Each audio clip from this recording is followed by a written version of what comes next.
अगर इस पॉइंट में हम एक पॉजिटिव चार्ज को रखते हैं तो वो पॉजिटिव चार्ज किधर मूव करेगा? यहां पर एक सोर्स चार्ज है, वो पॉजिटिव नेचर का है, तो वो इस पॉजिटिव चार्ज को रिपेल करेगा।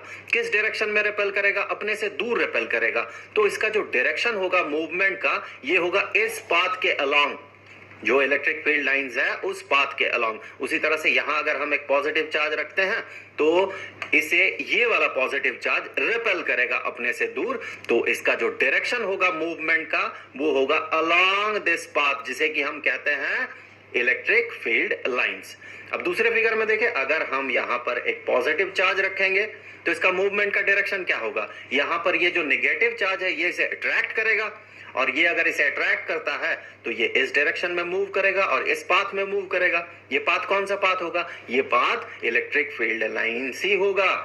तो यहां पर अगर देखें तो ये मूव जो करेगा, यहां अगर ये पॉजिटिव चार्ज हुआ तो ये मूव करेगा नेगेटिव चार्ज के तरफ। इसका पाथ क्या होगा? Electric field lines. और डायरेक्शन देखें, ये जो एरो है इलेक्ट्रिक फील्ड लाइंस का, ये सारे एरो वो डायरेक्शन बताएगा जिस डायरेक्शन में ये पॉजिटिव चार्ज मूव करेगा।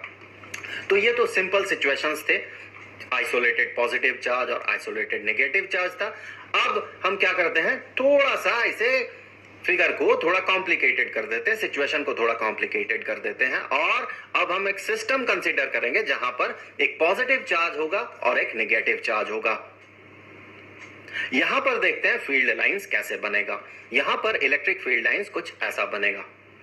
हमें पता है इलेक्ट्रिक फील्ड लाइंस जो निकलता है ये पॉजिटिव चार्ज से निकलता है। यहां पर देखिए ये पॉजिटिव चार्ज से निकल रहा है और ये एंटर कर जा रहा है नेगेटिव चार्ज में, और भी बाकी जगह पे देखिए ये पॉजिटिव चार्ज से ऐसे निकल रहा है और ये सीधा जाके एंटर कर जा रहा है नेगेटिव चार्ज में।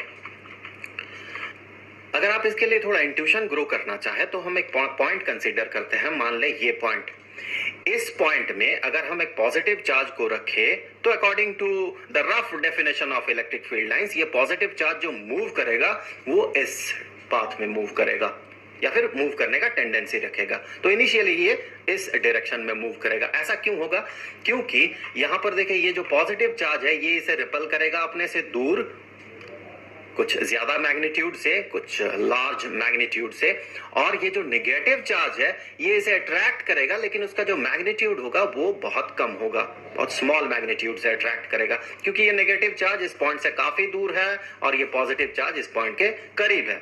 इनिशियली हम मान रहे हैं इस पॉजिटिव चार्ज का और इस नेगेटिव चार्ज का मैग्नीट्यूड सेम है, और ये जो फिगर आपको दिख रहा है इलेक्ट्रिक फील्ड लाइन का, ये फिगर उस सिचुएशन के लिए है जब पॉजिटिव चार्ज का मैग्नीट्यूड और नेगेटिव चार्ज का मैग्नीट्यूड सेम हो।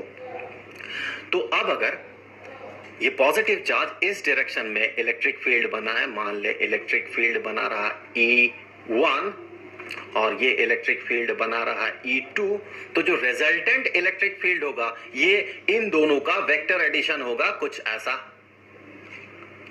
तो यहां पर ये रिजल्टेंट इलेक्ट्रिक फील्ड E, ये देखें ध्यान से, अगर आप देखें तो आप पाएंगे ये डायरेक्शन होगा इस कर्व में, जो कि इलेक्ट्रिक फील्ड लाइन है या फिर इलेक्ट्रिक फील्ड लाइंस में से एक है, उस पे ये जो है ये टेंजेंट है। ये जो इलेक्ट्रिक फील्ड का डायरेक्शन है ये उस पे टेंजेंट है, जो कि हमने इसके डेफिनेशन में देखा था कि इलेक्ट्रिक फील्ड लाइंस, किसी इलेक्ट्रिक फील्ड में ये इमेजिनरी लाइंस होते हैं, और जिस पे किसी एक पॉइंट पे अगर हम टेंजेंट ड्रॉ करें तो वो टेंजेंट इलेक्ट्रिक फील्ड इंटेंसिटी का डायरेक्शन बताता है।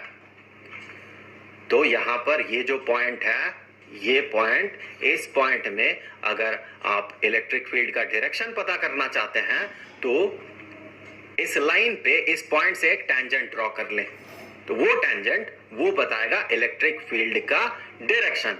तो अगर हम टेंजेंट ड्रॉ करें कुछ ऐसा, तो ये होगा इलेक्ट्रिक फील्ड का डायरेक्शन। उसी तरह से एक और पॉइंट अगर आप कंसीडर करें, मान ले ये पॉइंट, इस पॉइंट में अगर इलेक्ट्रिक फील्ड आपको पता करना है तो इस कर्व में इस पॉइंट से एक टेंजेंट ड्रॉ कर ले कुछ ऐसा, ये होगा इलेक्ट्रिक फील्ड का डायरेक्शन इस पॉइंट में। उसी तरह से एक और पॉइंट अगर हम कंसीडर करते हैं कुछ यहां पर, तो जो इलेक्ट्रिक फील्ड का डायरेक्शन होगा वो डायरेक्शन होगा इस कर्व पे टेंजेंट इस पॉइंट से, तो वो होगा डायरेक्शन ये।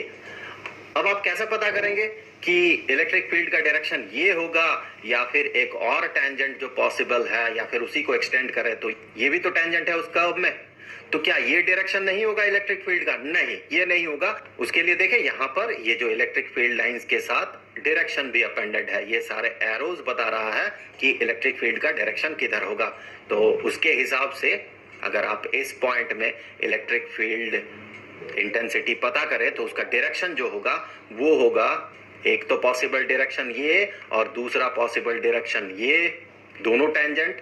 लेकिन यहां पर देखें ये जो एरो है ये उस डायरेक्शन को बताएगा कि किस डायरेक्शन में इलेक्ट्रिक फील्ड बनेगा, और वो डायरेक्शन ये नहीं होगा बल्कि वो